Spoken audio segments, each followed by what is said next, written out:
My name is Maureen Wanyonyi. I'm an SDG champion.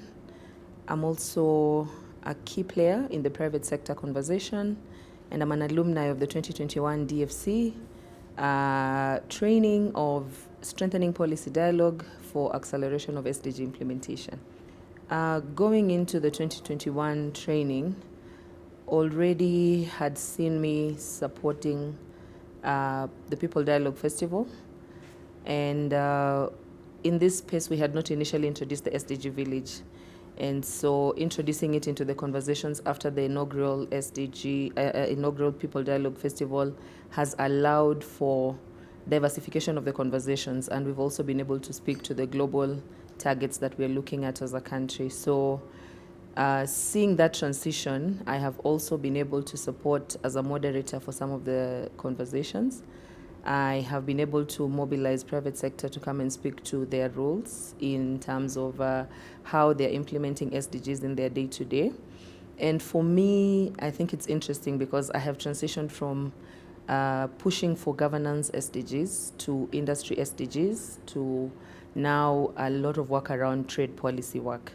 And so just seeing that we are pushing for example, SDG number 1 on no poverty. We know that trade facilitation allows for a lot of work around enabling people to grow their businesses and also enabling for people to also diversify their sources of income.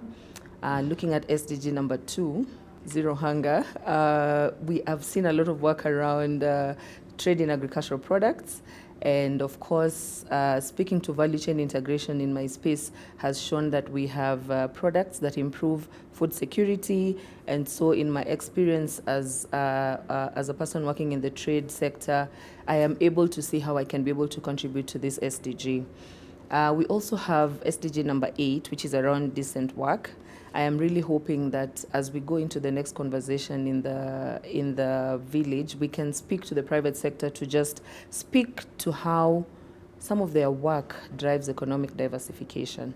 So, and then of course we have a lot of work around reduced inequalities, and I mean for some of the work I do around trade, we have a lot of harmonization of these rules, and in accordance with a lot of the global agreements like the WTO, TFA, we are seeing how we can bring together a lot of these policy documentations just to reduce inequalities across board.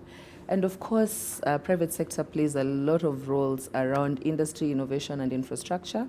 And so we just want to see how the private sector can also play a role in this SDG number 9. And going forward, I am hoping that the SDG Village will see a lot of private sector engagement in what they do. Yeah.